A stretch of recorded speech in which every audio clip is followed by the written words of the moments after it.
আপনারা দেখতে পাচ্ছেন যে বৈষম্য বিরোধী ছাত্র আন্দোলনের ছাত্রদের মাঝে সংঘর্ষ হওয়ায় এখানে উপস্থিত হয়েছেন বৈষম্য বিরোধী ছাত্র আন্দোলনের নেতার সমন্বয়ক হাসনাত আব্দুল্লাহ। তো তিনি উপস্থিত হওয়ার সাথে সাথেই তার উপর কিন্তু ছাত্ররা ঝাঁপিয়ে পড়েছে এবং কেন্দ্রীয় সমন্বয়ক হাসনাত আব্দুল্লাহকে গণধোলাই দিচ্ছে ছাত্ররা সকলে মিলে। বৈষম্য বিরোধী ছাত্র আন্দোলনের কার্যালয়ে মারামারির ঘটনা ঘটেছে। এতে আহত হয়ে সমন্বয়ক হাসনাত আব্দুল্লাহ ও সার্জিস আলম চিকিৎসা নিচ্ছেন ঢাকা মেডিকেল কলেজ হাসপাতালে। আহতদের কয়েকজন জানান, গতকাল যাত্রাবাড়ি এলাকায় তাদের এক অনুষ্ঠানে ছাত্রদের উপর হামলা হয়। আবারও বৈষম্য বিরোধী ছাত্র আন্দোলনের কেন্দ্রীয় সমন্বয়কদের হামলার ঘটনা ঘটেছে। নিজের ভেরিফাইড ফেসবুক পোস্টে এই তথ্য জানিয়েছেন বৈষম্য বিরোধী ছাত্র আন্দোলনের কেন্দ্রীয় আহ্বায়ক হাসনাত আব্দুল্লাহ। রাজধানী বাংলা মোটরে বৈষম্য বিরোধী ছাত্র আন্দোলনের দুপক্ষের সংঘর্ষের ঘটনায় 21 জন আহত হয়েছেন এবং 3 জনের অবস্থা গুরুতর। আহতদের পক্ষে এই তথ্য জানান শিক্ষার্থী তানজিম মোহাম্মদ সৌরভ। সার্জিস আলম ভাইয়ের পোস্ট দেখেছেন, সেখানে সে ইতিমধ্যে পরিষ্কার করেছে যে আমাদের জুলাই শহীদ স্মৃতি ফাউন্ডেশনের গঠনতন্ত্র যেটি আছে সেটি সংশোধন করা হয়েছে। সম্পাদক পদ বিলুপ্ত করে দায়িত্ব থেকে সরে দাঁড়ালেন সার্জিস আলম। নিজের ভেরিফাইড ফেসবুক পেজে এক স্ট্যাটাসে এই ঘোষণা দেন তিনি। বলেন, গতি ত্বরান্বিত করার জন্য ফাউন্ডেশনের গঠনতন্ত্র, কাঠামো ও কাজের প্রক্রিয়ায় পরিবর্তন আনা হয়েছে। বাংলা একটা কথা আছে, রেগে গেলেন তো হেরে গেলেন। পাগলা ছেলে, হ্যাঁ, দ্য ব্লুটুথ বয় সার্জিস আজকে আমার মনে হয় যে অনেকটা রাগের মাথায় এই সিদ্ধান্তটা সে নিয়েছে। তবে তার এই সিদ্ধান্তে ব্যাপক সমালোচনা তৈরি হয়েছে যে তাহলে দায়িত্বটা পালন করবে কে। আসসালামু আলাইকুম রহমতুল্লাহ, সবাই কেমন আছেন? আশা করি সবাই অনেক অনেক ভালো এবং সুস্থ আছেন। সবাইকে স্বাগতম জানাচ্ছি আমাদের আরেকটু নতুন ভিডিওতে। প্রতিদিনের মতো আমি আপনাদের কাছে রিয়াদ ফারুকি আবারও চলে আসলাম নতুন একটা ভিডিও নিয়ে। দর্শক, আজকের ভিডিও টাইটেল এবং থাম্বনেল দেখে ইতিমধ্যে বুঝতে পেরেছেন কি বিষয় নিয়ে কথা বলবো। বর্তমানে চলমান দেশের যে রাজনীতির পরিস্থিতি চলতেছে তারই ধারাবাহিকতা আমরা চেষ্টা করি সবসময় আলোচিত সমালোচিত সব খবর সবার আগে আপনাদের মাঝে পৌঁছে দেওয়ার চেষ্টা করি। তারই ধারাবাহিকতা আজকের ভিডিও। ইতিমধ্যে আপনারা সবাই ভিডিওর শুরুতে বেশ কিছু অংশ বিশেষ দেখেছেন, যে অংশ বিশেষগুলো দেখে বুঝতে পেরেছেন আজকের ভিডিওটি কতটুকু গুরুত্বপূর্ণ হতে চলেছে। তাই আমি আর বিষয়টা নিয়ে বিস্তারিত বলবো না, কারণ বিস্তারিত বলতে গেলে ভিডিওটা অনেক লম্বা হয়ে যাবে। তাই সংক্ষেপে করার ক্ষেত্রে আমি মূল আলোচনা নিয়ে যাচ্ছি। তার আগে আপনাকে ছোট্ট একটি অনুরোধ জানিয়ে রাখতে চাই, যারা আমাদের ফারুকি অনলাইন ইউটিউব চ্যানেলটিতে এখনো নতুন আছেন, প্লিজ দয়া করে আমাদের চ্যানেল সাবস্ক্রাইব করে সাথে থাকবেন। চলুন আমরা একটা ভিডিও ফুটেজের মাধ্যমে ধারাবাহিকভাবে একটু বিস্তারিত দেখে আসবো।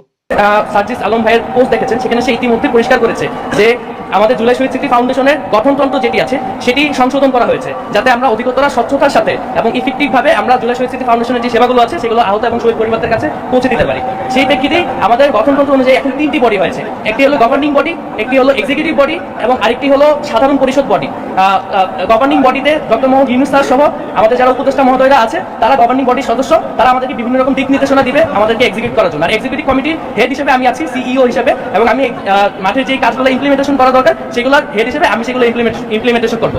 সেক্ষেত্রে এই যে গঠনতন্ত্র আপডেট করা হয়েছে তার ফলে জেনারেল সেক্রেটারি যে পোস্টটা, সেই পোস্টটার এখন কোনো প্রয়োজন নেই আমাদের যে নতুন গঠনতন্ত্র অনুযায়ী। সেই জন্যই সার্জিস ভাই যেহেতু অন্যান্য কাজেও ব্যস্ত আছে, সে নিজে থেকেই বলেছে যে জেনারেল সেক্রেটারি পোস্টের যেহেতু এখানে এখন দরকার নেই, আমাদের ফাউন্ডেশনের কাজকে আরো গতিশীল করার জন্য সে নিজে থেকে বলেছে যে জেনারেল সেক্রেটারি পোস্টের আর কোনো প্রয়োজন নেই। সেক্ষেত্রে সে আর এই ফাউন্ডেশনে থাকবে না, সে পুরোটাই এই গঠনতন্ত্রের উপর ভিত্তি করে গঠনতন্ত্রের যারা এক্সিকিউটিভ কমিটিতে আছে, গভর্নিং বডিতে আছে, তাদের উপর দায়িত্ব দিয়ে সেটা দায়িত্ব পালন করেছে।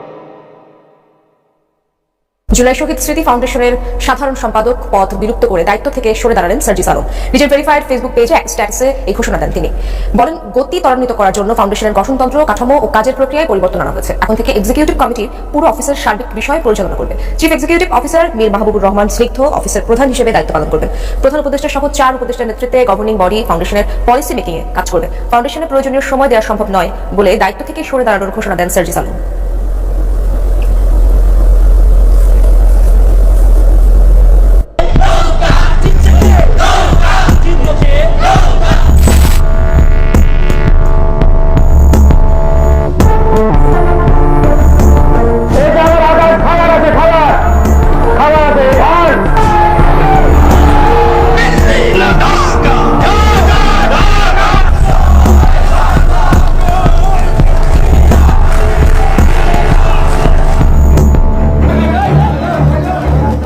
স্বাধীনতার পর এ যাবৎ অনুষ্ঠিত বাংলাদেশের মোট 12টি জাতীয় সংসদ নির্বাচনের প্রায় প্রতিটিতেই কোনো না কোনো বিতর্ক ছিল।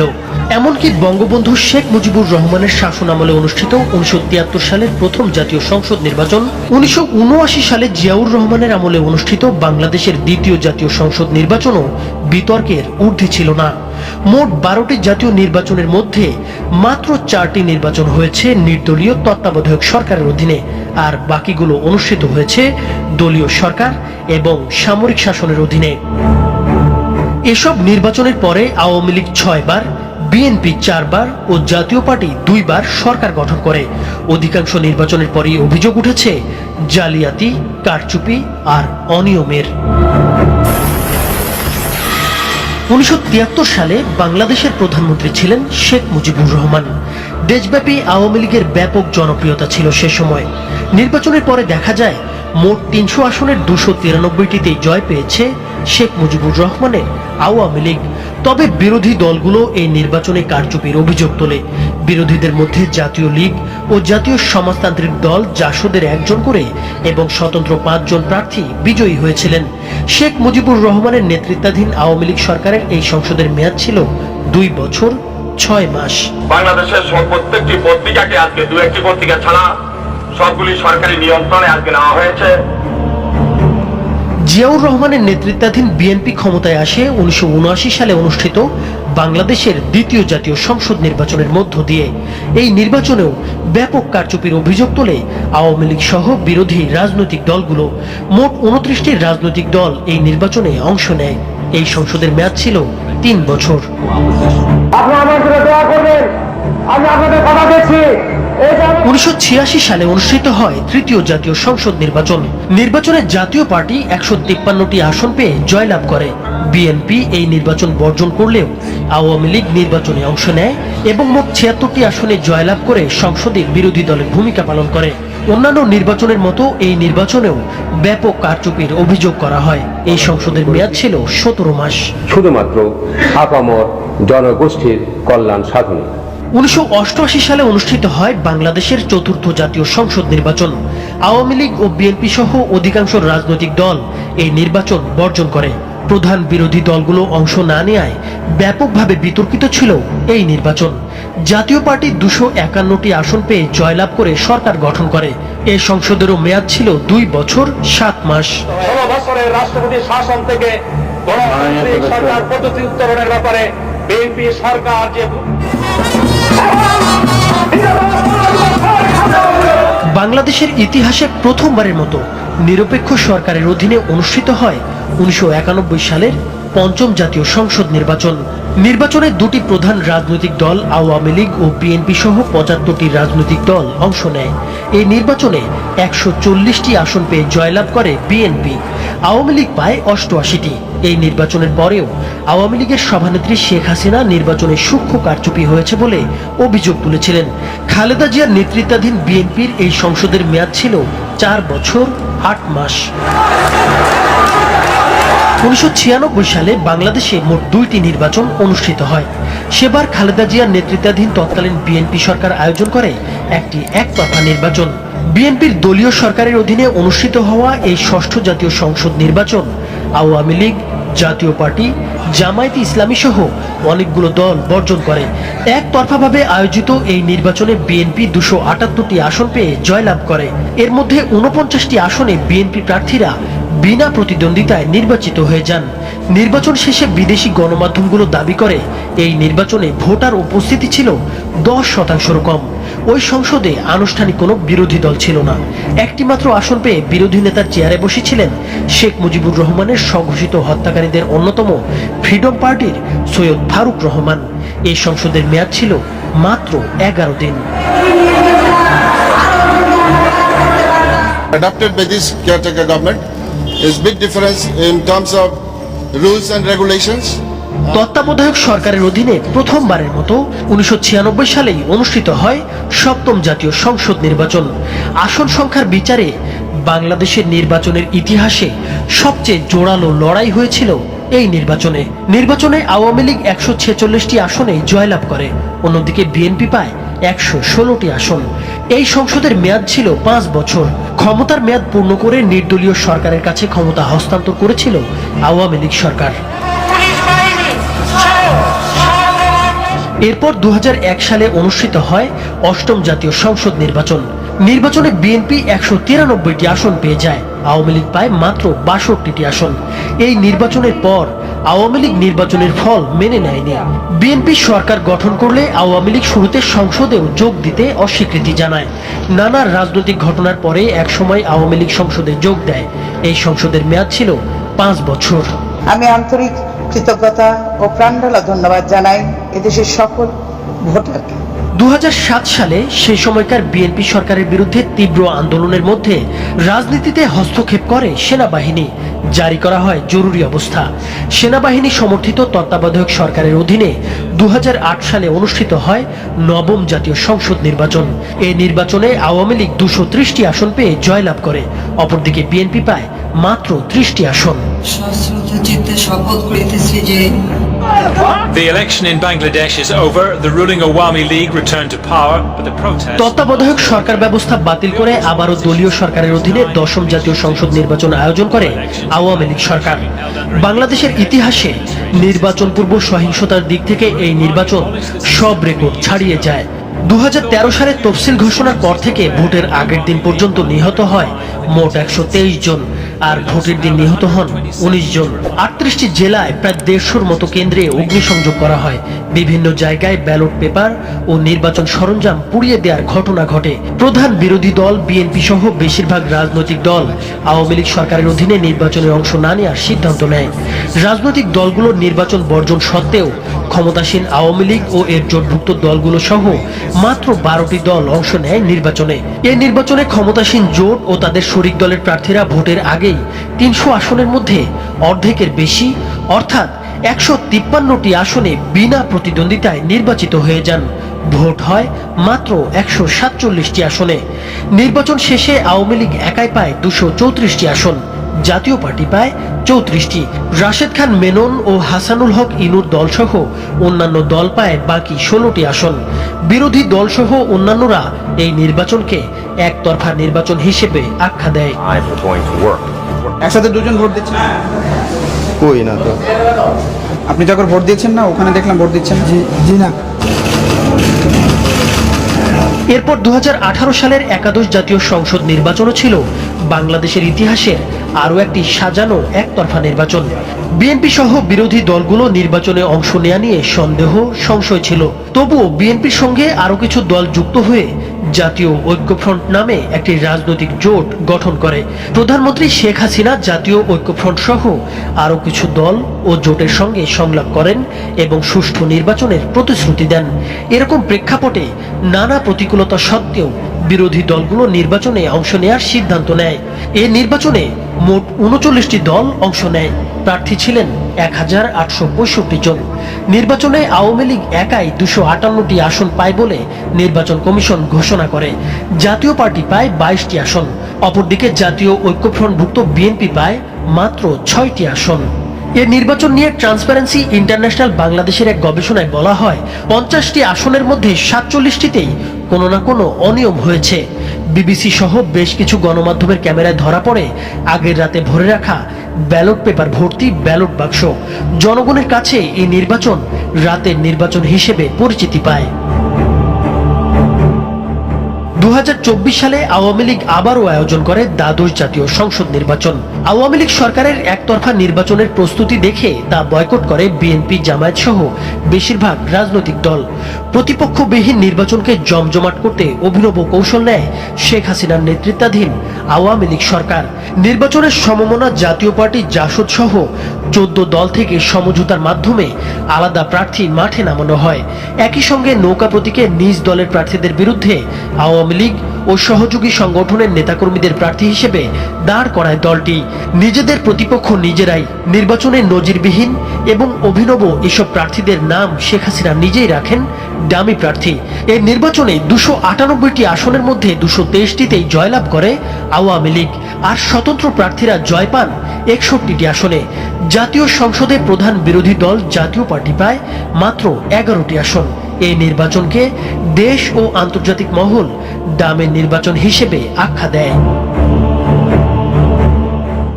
5 আগস্ট আওয়ামী লীগ সরকারের পতনের পর রাষ্ট্র সংস্কারের দাবি ক্রমশ জোরালো হয়ে ওঠে। সেই প্রেক্ষাপটে 2 ধাপে মোট 11টি সংস্কার কমিশন গঠন করে দেশের বিশিষ্ট নাগরিকদের দায়িত্ব দেয় অন্তর্বর্তী সরকার। 3 মাস ধরে সাধারণ নাগরিক, রাজনৈতিক দল ও অন্যান্য অংশীজনদের কাছ থেকে মতামত সংগ্রহ করে ইতিমধ্যে কয়েকটি কমিশন তাদের রিপোর্ট জমা দিয়েছে। এর মধ্যে নির্বাচন ব্যবস্থা ও সংবিধান সংস্কার কমিশন যে রিপোর্ট জমা দিয়েছে তা যদি বাস্তবায়িত হয় তবে বড় ধরনের পরিবর্তন আসবে বাংলাদেশের শাসন ব্যবস্থায়। অবাধ, নিরপেক্ষ ও সুষ্ঠু নির্বাচন অনুষ্ঠানে একটি কার্যকর ব্যবস্থা গড়ে তোলার লক্ষ্যে 150 সুপারিশ রেখেছেন বদিউল আলম মজুমদারের নেতৃত্বাধীন নির্বাচন ব্যবস্থা সংস্কার কমিশন। প্রতিবেদনে রাজনৈতিক দলের লেজুর ভিত্তিক সংগঠন নিষিদ্ধ করার প্রস্তাব করা হয়েছে। দ্বিকক্ষ বিশিষ্ট সংসদ চালু, স্থানীয় সরকার নির্বাচনে দলীয় প্রতীক না রাখা, জাতীয় সংসদ সহ সব নির্বাচনে রিটার্নিং কর্মকর্তা হিসেবে জেলা প্রশাসকদের বদলে নির্বাচন কমিশনের নিজস্ব কর্মকর্তাদের যুক্ত করার প্রস্তাব রাখা হয়েছে। ইভিএম ব্যবহার বাতিল এবং 40% ভোট না পড়লে পুনর্নির্বাচনের বিধান প্রস্তাব করা হয়েছে। না ভোট ব্যবস্থা চালু এবং বিনা প্রতিদ্বন্দ্বিতায় নির্বাচন বন্ধের কথাও বলা হয়েছে প্রতিবেদনে। এছাড়া নতুন দলের নিবন্ধনের শর্ত শিথিল এবং সদস্য তালিকা ওয়েবসাইটে প্রকাশের কথা বলা হয়েছে এই প্রতিবেদনে। গুরুতর অপরাধে অভিযুক্ত ও সাজাপ্রাপ্তদের রাজনৈতিক দলের সদস্য হওয়ার অযোগ্য ঘোষণা করার প্রস্তাবও রয়েছে এতে। রাজনৈতিক দলের অভ্যন্তরীণ গণতন্ত্র নিশ্চিত করতে গোপন ভোটে কমিটি গঠনের প্রস্তাব করা হয়েছে। দলীয় তহবিল ব্যবস্থাপনার স্বচ্ছতা নিশ্চিত করতে আয় ব্যয়ের হিসাব বাধ্যতামূলকভাবে নিরীক্ষার কথা বলা হয়েছে। প্রার্থীর মনোনয়নপত্রের সঙ্গে 5 বছরের আয়কর রিটার্ন জমা এবং মিথ্যা তথ্য প্রদানে প্রার্থিতা বাতিলের বিধান সুপারিশ করা হয়েছে। নির্বাচনী ব্যয় সীমিত করতে ব্যাংকিং বা আর্থিক প্রযুক্তি ব্যবহারের বাধ্যবাধকতা আরোপের প্রস্তাব করা হয়েছে। নিরপেক্ষ পর্যবেক্ষণের জন্য নতুন বিধান চালুর প্রস্তাবও করা হয়েছে এই প্রতিবেদনে। সাংবাদিকদের ভোট কেন্দ্রে প্রবেশ ও অনিয়মের চিত্র ধারণের সুযোগ তৈরি করার কথাও প্রতিবেদনে উল্লেখ রয়েছে।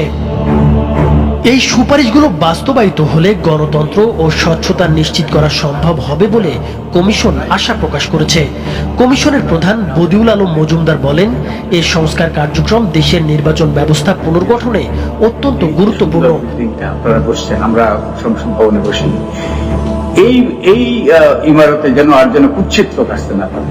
তবে সংস্কার কমিশনের সুপারিশ বাস্তবায়ন হবে কিনা তা নিয়ে আলোচনা চলছে। অনেকে মনে করছেন সুপারিশগুলো সব রাজনৈতিক দলের কাছে গ্রহণযোগ্য না হলে বা তাদের মধ্যে ঐক্যমত্য না থাকলে গুরুত্বপূর্ণ প্রস্তাবগুলো বাস্তবায়ন নাও হতে পারে। বিএনপির জাতীয় স্থায়ী কমিটির একজন সদস্য বলেছেন, সংস্কার কিভাবে হবে বা কতটুকু হবে তা সিদ্ধান্ত নেবে সংসদ এবং নির্বাচিত প্রতিনিধিরা। বিশেষজ্ঞরা বলছেন, রাজনৈতিক দল এবং প্রশাসনিক কাঠামোর উপর নির্ভর করবে সুপারিশগুলো বাস্তবায়িত হবে কিনা।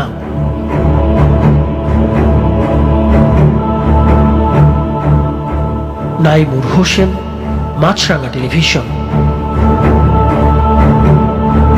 বাংলায় একটা কথা আছে, রেগে গেলেন তো হেরে গেলেন। পাগলা ছেলে, হ্যাঁ, দ্য ব্লুচিথ বয় সার্জিস আজকে আমার মনে হয় যে অনেকটা রাগের মাথায় এই সিদ্ধান্তটা সে নিয়েছে। তবে তার এই সিদ্ধান্তে ব্যাপক সমালোচনা তৈরি হয়েছে যে তাহলে দায়িত্বটা পালন করবে কে? যে কোনো একটা জিনিসের জন্য বেশ কয়েকজন দায়িত্বশীল মানুষের দরকার হয়। আর আমরা দেখেছি যে এই জুলাই আগস্ট অভ্যুত্থানে সবচেয়ে বড় ভূমিকা রেখেছে, মিডিয়া গরম রেখেছে বা এই আন্দোলনকে সামনের সারিতে রেখে নেতৃত্ব যারা দিয়েছে তাদের মধ্যে সার্জিস আলম অন্যতম ব্লুটুথ বয়। আর সরকারে যারা ঢুকে গেছেন তারা তাদের দায়িত্ব পালন করছেন। তবে তাদেরও আজকাল পত্রিকাতে খবর টবর খুব বেশি আসে না। নাহিদ, আসিফ, আমার ধারণা গত 2 সপ্তাহ তাদের কোনো নিউজ আপডেট ওইভাবে পাইনি। তো বাহিরে যারা আছে, হাসনাত আব্দুল্লাহ বৈষম্য বিরোধী নিয়া, ওইখানে মারামারি চলতেছে, পিটাপিটি চলতেছে। এদিক দিয়ে বাকি ছিল সার্জিস। তো সার্জিসের নেতৃত্বে যে দায়িত্বটা ছিল সেটা ছিল খুবই গুরুত্বপূর্ণ একটা সেক্টর। বিশেষ করে এই আন্দোলনে যারা আহত হয়েছেন, নিহত হয়েছেন, তাদের পরিবারের জন্য যে শত শত কোটি টাকা এখানে গিয়েছে, সেই টাকাগুলোকে যারা আহত হয়েছেন তাদের লিস্ট করে, যারা নিহত হয়েছেন লিস্ট করে তাদের পরিবারের কাছে এই টাকাটা পৌঁছে দেওয়া। তো তারা কি শতভাগ পারছে এখন এই দায়িত্ব পালন করতে? আসলেই পারছে না। ছাত্ররা রাস্তায় নামছে, এখন আমরা পত্রিকাতে দেখছি গুলিবিদ্ধ হয়েছে, আজকে 6 মাস খবর নাই, এরকম অনেক ধরনের অভিযোগ কিন্তু তৈরি হয়েছে। আর এই সকল কিছুর মাঝখানে প্রেসার ফিল করছেন সার্জিসের পাশাপাশি এমপি ইলেকশন করবেন, বেচারার রাজনৈতিক ব্যস্ততা একটু বাইরে গেছে। তো জুলাই আগস্টে আসলে খুব বেশি সম্ভবত সময় দিতে পারছেন না। আবার তাকে কমেন্ট করছেন অন্য সমন্বয়করা, সে আবার রাগের মাথায় বলতেছে তাহলে তুই দায়িত্ব নে। এই যে মান অভিমানের খেলায় আসলে ঝামেলায় পড়বে কারা? যারা এই আন্দোলনে আহত হয়েছে, নিহত হয়েছে, তাদের পরিবারগুলোই ফাইনালি বিপদে পড়তে যাচ্ছে আমার কাছে মনে হচ্ছে। দর্শক, জুলাই শহীদ স্মৃতি ফাউন্ডেশনের দায়িত্ব ছেড়ে দিয়েছেন আপনার বৈষম্য বিরোধী ছাত্র আন্দোলনের অন্যতম সমন্বয়ক, জাতীয় নাগরিক কমিটিতে এই মুহূর্তে যিনি ব্যস্ত, সার্জিস আলম। আজকে নিজ ফেসবুক প্রোফাইলে একটা পোস্ট দিয়ে তিনি বলছেন, জুলাই শহীদ স্মৃতি ফাউন্ডেশনের সাধারণ সম্পাদকের দায়িত্বে আমি নেই। কেন নেই? এই ফাউন্ডেশনের গতি ত্বরান্বিত করার জন্য ফাউন্ডেশনের গঠনতন্ত্র, কাঠামো এবং কাজের প্রক্রিয়াতে পরিবর্তন আনা হয়েছে। এখন থেকে এক্সিকিউটিভ কমিটি পুরো অফিসের সার্বিক বিষয় পরিচালনার দায়িত্ব পালন করবে। চিফ এক্সিকিউটিভ অফিসার মানে সিইও যিনি থাকবেন, সেখানে অফিসের প্রধান হিসেবে দায়িত্ব পালন করবেন। আর মীর মাহবুব রহমান স্নিগ্ধ বর্তমানে সিইও হিসেবে দায়িত্ব পালন করছে। পার্ট 2 হচ্ছে গভর্নিং বডি। গভর্নিং বডি ফাউন্ডেশনের পলিসি মেকিং এর কাজ করবে, যেখানে মাননীয় প্রধান উপদেষ্টা সহ 4 জন উপদেষ্টা রয়েছেন।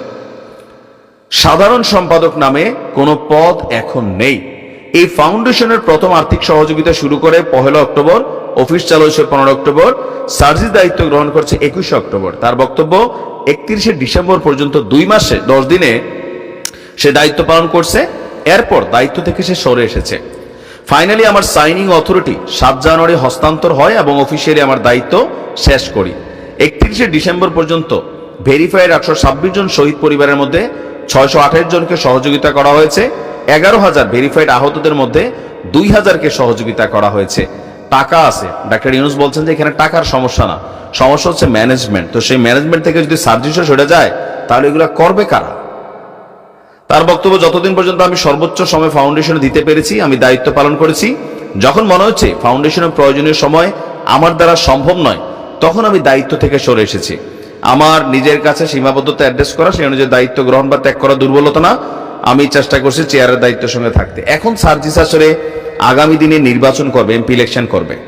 তো সেটার জন্য তার ব্যস্ততা, বিভিন্ন শহরে শহরে ঘুরছে, জনসংযোগ করছে, লিফলেট বিতরণ করছে, জাতীয় নাগরিক কমিটিকে একটা প্ল্যাটফর্মে নিতে চাচ্ছে। এই সকল কিছু মিলাইয়া তার দ্বারা আসলে এই সময়টা বের করা কষ্টকর, এটা আমরাও বুঝতে পারছি। কিন্তু প্রশ্ন হচ্ছে, প্রধান যারা আছে, যাদেরকে মানুষ চিনে, তো এদের মধ্যে যদি তারা দায়িত্বশীলতার এই জায়গাগুলো ছেড়ে দেয়, তাহলে যারা আহত হয়েছে, নিহত হয়েছে, তাদের পরিবার কার কাছে যাবে এখন?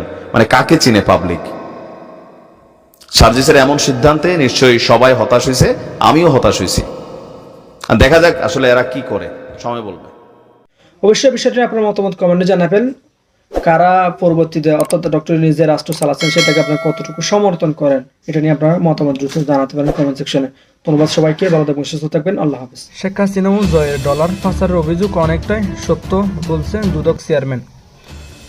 সাবেক প্রধানমন্ত্রী শেখ হাসিনা ও তার ছেলে সজীব ওয়াজেদ জয়ের বিরুদ্ধে যুক্তরাষ্ট্রে $300 মিলিয়ন পাচারের অভিযোগ অনেকটাই সত্য।